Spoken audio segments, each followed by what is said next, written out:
بسم الله الرحمن الرحيم. الحمد لله الذي أنزل الفرقان خلق الإنسان وعلمه البيان. أشهد أن لا إله إلا الله وحده لا شريك له خالق الإنس والجان، وأشهد أن سيدنا ومولانا محمدا عبده ورسوله المبعوث بالهدى والقرآن، صلى الله عليه وعلى آله وأصحابه ما دارت القمران. أما بعد، فيا معشر الإخوان، عليكم بالعلم فإنه أساس العمل والتقوى. من تعلم الدين فقد رشد واهتدى، ومن تجاهل عنه فقد ضل وغوى. وقد قال رسول الله صلى الله عليه وسلم: من يرد الله به خيرا يوفقه في الدين. وقال عليه الصلاة والسلام: طلب العلم فريضة على كل مسلم ومسلمة. واعلموا أن قدر الفضل من العلم علم العقائد والطهارة والصلاة والزكاة والصوم والحج على حسب الضرورة، وعلم حقوق الواجبة على الذمة. فمن لم يتعلم قدر الفضل يسأل عنه يوم القيامة، ومن لم يعلم أولاده يؤخذ فيه. وقال عليه الصلاة والسلام: والرجل راع على أهل بيته وهو مسؤول عنهم. وقال عليه الصلاة والسلام: فقيه واحد أشد على الشيطان من 1000 عابد. فيا عباد الله، أوصيكم ونفسي بتقوى الله، وأحثكم وإياي على طاعة الله.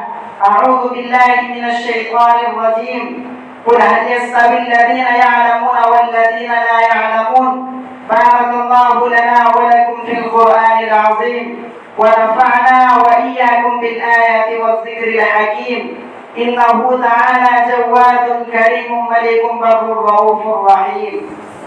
الحمد لله نحمده ونستعينه ونستغفره ونؤمن به ونتوكل عليه، ونعوذ بالله من شرور أنفسنا ومن سيئات أعمالنا.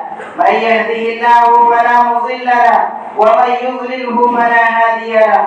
ونشهد أن لا إله إلا الله وحده لا شريك له، ونشهد أن سيدنا ومولانا محمدا عبده ورسوله الذي أرسل بالحق بشيرا ونذيرا. إن الله وملائكته يصلون على النبي، يا أيها الذين آمنوا صلوا عليه وسلموا تسليما.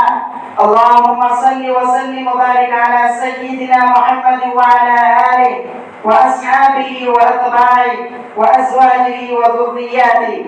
قال النبي صلى الله عليه وسلم: أرحم أمتي بأمتي أبو بكر، وأشدهم في أمر الله عمر، وأصدقهم حياء عثمان، وأقضاهم علي، وفاطمة سيدة نساء أهل الجنة، والحسن والحسين سيدا شباب أهل الجنة، وحمزة أسد الله وأسد رسوله.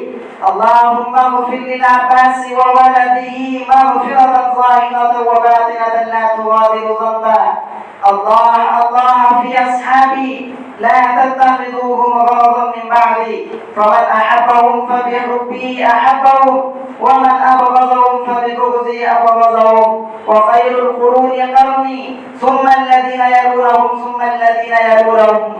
اللهم أعز الإسلام والمسلمين بالإمام العادل ذي القوة القاهرة والسلطة الظاهرة على الكفرة الباغية.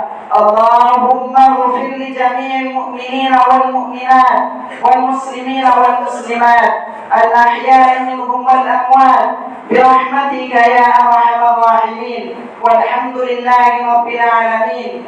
أعوذ بالله من الشيطان الرجيم. إن الله يأمر بالعدل والإحسان وإيتاء ذي القربى، وينهى عن الفحشاء والمنكر والبغي، يعظكم لعلكم تذكرون.